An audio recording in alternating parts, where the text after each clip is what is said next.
Welcome to K-Drama Whisper. අද අපි බලන්න යන්නේ 2026 වසරේ අලුතින්ම ආපු අභිරහස් අවතාර සහ ආදරයකට මුසුණු K-drama එකක් Spooky in Love. මෙහි ප්‍රධාන චරිත ලෙස පාක් ඉයුන් බින් සහ යං සේජොන් රංගනයෙන් දායක වෙනවා. අවතාර දකින තරුණියක් ඒ දේවල් කිසිසේත් විශ්වාස නොකරන නීති නිලධාරියෙක්. මේ දෙන්නගේ ජීවිත එකිනෙකට සම්බන්ධ වෙන්නේ කොහොමද? එහෙනම් අපි Spooky in Love episode 1 කතාව බලමු. මේ කතාව පටන් ගන්නේ අඳුරු කැලෑවකින්. චෙන් යෝරි කියන තරුණිය ඒ කැලෑව ඇතුලේ යම් දෙයක් හොයමින් ඉන්නවා. ටික වෙලාවකින් ඇයට පොළව යට වලලලා තිබුණු මිනියක් සහ ෆෝන් එකක් හම්බ වෙනවා. ඒත් ඒ වෙලාවෙම එතනට තවත් කෙනෙක් එනවා. ඒ තමයි ප්‍රොසිකියුටර් මා ගං-උක්. ගං-උක් මේ ප්‍රදේශයට ඇවිත් තියෙන්නේ අතුරුදහන් වූ පුද්ගලයෙක් සම්බන්ධ කේස් එකක් ගැන ලැබුණු තොරතුරක් අස්සේ. ඔහු යෝරියව මිනිහ ළඟ දැක්කහම ඇය මේ මිනී මැරුමට සම්බන්ධ කෙනෙක් කියලා සැක කරනවා. යෝරිත් ගං-උක්ව සැක කරනවා මේ ඉන්නේ මිනී මරුවා කියලා. ඒ නිසා දෙන්න එකිනෙකාව සැක කරමින් පොරපතන්න පටන් ගන්නවා. ඒ අතරේ පොලිසියත් මෙතනට එනවා. එතකොට තමයි ගං-උක් දැනගන්නේ මේ මිනිහ ගැන පොලිසියට තොරතුරු දීලා තියෙන යෝරි කියලා. ඒත් ඔහුට තාමත් ලොකු ප්‍රශ්නයක් තියෙනවා. මේ වගේ දුරස්ත තැනක වලලා තිබුණු මිනිහා ගැන යෝරි කොහොමද දැනගත්තේ කියලා. ඒකට හේතුව ගං-උක් තාමත් දන්නේ නැහැ. මොකද යෝරිට තියෙන්නේ සාමාන්‍ය මිනිස්සුන්ට නැති හැකියාවක්. ඇයට මියගිය මිනිස්සුන්ගේ ආත්ම පේනවා. පොලිසිය මිනිහ අරගෙන ගියාට පස්සේ යෝරි තනියම ඒ මියගිය මිනිසාගේ ආත්මයත් එක්ක කතා කරනවා. ඇය මේ වගේ දේවල් වලට දැන් හොඳටම හුරු වෙලා. මොකද මියගිය මිනිස්සු නිතරම ඇය ළඟට ඇවිත් ඔවුන්ගේ අවසන් කැමැත්ත ඉටු කරන්න උදව් ඉල්ලන නිසා. මේ සිදුවීම වෙලාවේ අවුරුදු 6කට කලින් සිද්ධ වුණ සිදුවීමක් ගැන ඇයට මතක් වෙනවා. ඒ කාලේ යෝරි ආදරය කළේ චා ගී-යූ කියන තරුණයාට. ගී-යූ ඇයට විවාහ වෙන්න යෝජනා කරනවා. හැබැයි යෝරිට ඒ ගැන සතුටු වෙන්න පුළුවන් වුණේ නැහැ. මොකද ඇගේ ලොකුම රහස ඔහුගෙන් සංගවන්න ඇයට ඕනුනේ නැහැ. යෝරිට මියගිය මිනිසුන්ගේ ආත්ම පේනවා. ඒ වගේම ඇය කෙනෙක්ව හිස් අතින් ස්පර්ශ කළොත් ඒ කෙනාටත් ආත්මය පේන්න පටන් ගන්නවා. ඒ නිසා යෝරි බය වුණේ තමන් නිසා ගී-යූටත් මේ දුකම විඳින්න වෙයි කියලා. ඒත් ගී-යූ ඇයට පොරොන්දු වෙනවා මට ඒක ප්‍රශ්නයක් නෙවෙයි. මම ඔයාව අත්හරින්නේ නැහැ. ඒ වචනේ විශ්වාස කරලා යෝරි අවසානයේ ඔහුගේ ප්‍රොපෝසල් එක පිළිගන්නවා. ඒත් එන්ගේජ්මන්ට් එක දවසේ සිද්ධ වෙන්නේ යෝරි කවදාවත් බලාපොරොත්තු නොවුණු දෙයක්. ගී-යූට එන්ගේජ්මන්ට් රින්ග් එක අමතක වෙන නිසා ඔහු ඒක ගන්න පාකින් එකට යනවා. ඒ වෙලාවේ ඔහු ලිෆ්ට් එක ඇතුළට ඇතුල් වෙනවා. ඒත් ලිෆ්ට් එක ඇතුළේදී ඔහුට අමුතු දෙයක් දැනෙන්න පටන් ගන්නවා. ඔහුට වටේම ආත්ම පේන්න පටන් ගන්නවා. බය වැඩි වෙලා ඔහුට හුස්ම ගන්නවත් බැරි තරමට පැනික් ඇටැක් එකක් එනවා. යෝරි ඔහු හොයාගෙන එතනට දුවගෙන එනවා. ඒත් ගී-යූ ඇව දැක්කහම තවත් බය වෙනවා.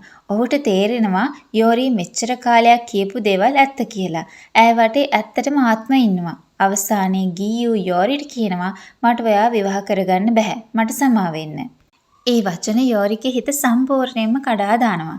ඔහු විවාහය විතරක් නෙමෙයි යෝරි එක්ක තියෙන සම්බන්ධතාවයත් සම්පූර්ණයෙන්ම නවත්තනවා. ඒ දවසෙන් පස්සේ යෝරි තීරණය කරනවා තමන් කවදාවත් කිසිම කෙනෙක්ට ලං වෙන්නේ නැහැ කියලා. ඇගේ සුපර්නැචරල් හැකියාව නිසා ඇය ආදරය කරන කෙනාවත් අහිමි වෙනවා. ඒ නිසා දැන් ඇය මිනිස්සුන්ගෙන් ඈත් වෙලා තමන්ට පේන ආත්ම එක්ක ජීවත් වෙන්න පුරුදු වෙනවා. හැබැයි මේ අතීතයේ නිසා තවත් දෙයක් සිද්ධ වෙනවා. ඔවුන්ගේ එන්ගේජ්මන්ට් එක පැවැත්වෙන්න තිබුණු සියේනා හෝල් එක ගැනත් නරක කතාවක් පැතිරෙනවා. එතන එන්ගේජ්මන්ට් එකක් හෝ වෙඩින් එකක් කළොත් ඒ කපල් එකට සතුටින් ඉන්න බෑ කියලා මිනිස්සු විශ්වාස කරන්න පටන් ගන්නවා. ඒ නිසා සියනා හෝල් එකට බුකින් එන්නේ නැති වෙලා ඒක රේනා හොටෙල් එකට ලොකු පාඩුවක් වෙනවා. මේ අතරේ අපිට ගංගුගේ ජීවිතය ගැන දැනගන්න ලැබෙනවා. ඔහු නීතිය වෙනුවෙන් දැඩිව සටන් කරන ප්‍රොසිකියුටර් කෙනෙක්. හැබැයි ඔහු මෑතකදී වැදගත් මර්ඩර් කේස් එකක් පරාජය වෙලා තියෙනවා. ඒ කේස් එකේ සැකකරු තමයි පාක් සුන්ජේ. සුන්ජේ තමන්ගේ හිටපු පෙම්වතිය ජැන් ඉයුන්ජුව මරා දැමුවා කියලා ගංගුක් විශ්වාස කරනවා.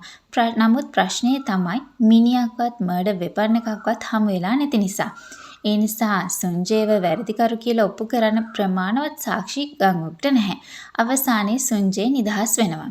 ඒත් ගංගුක්ට ලොකු පරාජයක්. ඒත් ඔහු ඒ කේස් එක අතහරින්න නම් සූදානම් නැහැ. මොකද සුන්ජේ තමන්ගේ බලවත් පියාගේ දේශපාලන බලය නිසා බේරුණා කියලා ගංගුක් විශ්වාස කරනවා. ඒ වගේම යෝරි කියන්නේ සාමාන්‍ය කාන්තාවක් නෙමෙයි. ඇය රෙයිනා හොටෙල් ඇන්ඩ් රිසෝට් ගෲප් එකේ උරුමකාරියයි. ඒ වගේම ඇය එහි ප්‍රධාන ලක්ෂරි හොටෙල් එකේ CEO.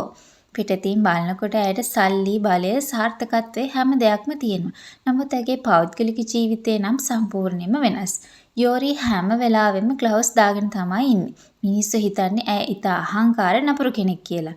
නමුත් ඇය එහෙම හැසිරෙන්නේ හේතුවක් නිසා.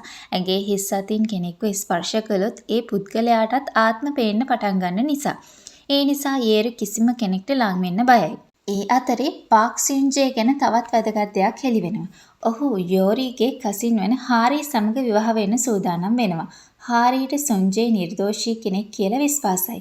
ඇය තමන්ගේ පවුලේ අයගෙන් මේ විවාහයට අවසර ගන්න උත්සාහ කරනවා.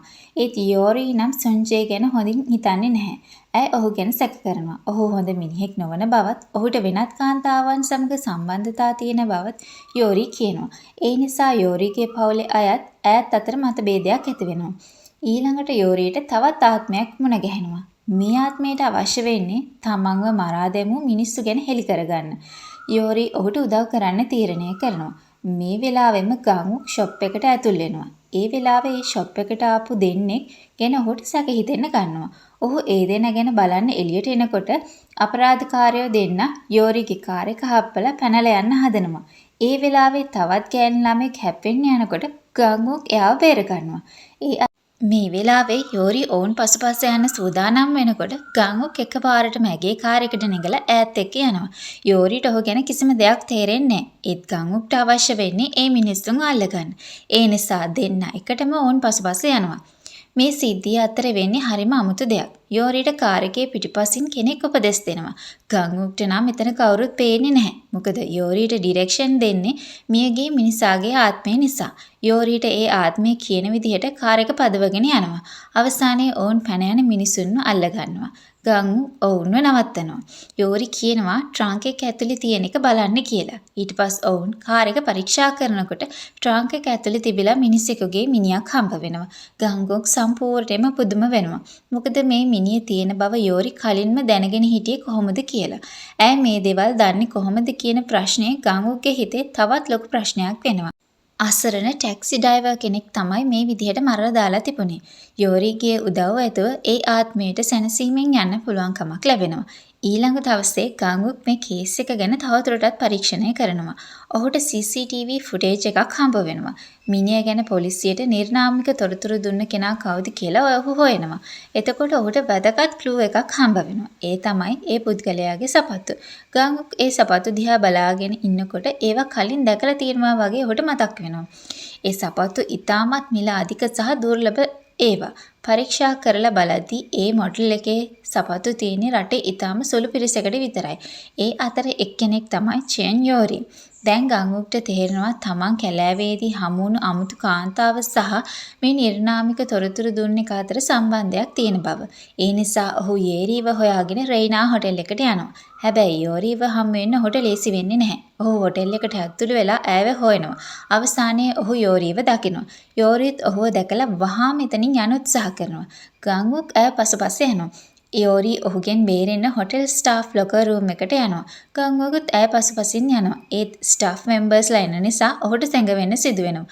අවසානයේ ඔහු ලොකර් එකක් ඇතුලේ හැංගෙනවා. ඔහු එතන ඉඳගෙන ඉන්න අතරේ ස්ටාෆ් මෙම්බර්ස්ලා යෝරි ගැන කතා කරන ඒවා ඔහුට ඇහෙනවා. ඔවුන් ඇය ගැන කියන්නේ ඇයි ඉතාමත් අහංකාර නපුරු කෙනෙක් කියලා විවේචනය කරනවා. නමුත් ඔවුන් දන්නේ යෝරි ඇත්තටම මිනිස්සුන්ගෙන් ඈත් වෙලා ඉන්නේ අහංකාරකම නිසා නෙවෙයි කියලා. ඒ ඇය ඔවුන්ව ආරක්ෂා කරන්න උත්සාහ කරන නිසා කියලා. අවසානයේ ගංගුක් යෝරි පසුපසින් ඇගේ ඔෆිස් එකට යනවා. යෝරි ඉක්මනින් යන අතරේ එකපාරටම බැලන්ස් එක නැති වෙලා වැටෙන්න යනවා. ඒ මොහොතේ ගංගුක් කිසිම දෙයක් නොහිතා ඇගේ අත අල්ලගෙන ඇයව බේර ගන්නවා. හැබැයි යෝරි ඒ මොහොතේම බය වෙනවා. මොකද ඇගේ අතේ ග්ලව්ස් එකක් නැති නිසා. ගංගුක් ඇගේ හිස් අත ස්පර්ශ කරලා ඉවරයි. ඒ කියන්නේ යෝරිගේ ශාපය දැන් ගංගුක්ටත් බලපාන්න පුළුවන්. ඒත් ගංගුක් තාමත් ඒ ගැන කිසිම දෙයක් දන්නේ නැහැ. එපිසෝඩ් 1 එක අවසන් වෙන්නේ මෙන්න මේ විදිහට. යෝරිගේ හිස් අත ස්පර්ශ කළාට පස්සේ ගංගුක්ට මොනවා වෙයිද? ඒක දැනගන්න නම් ස්පෝකන් ලව් එපිසෝඩ් 2 එකෙන් අපි ආයෙත් හමු වෙමු.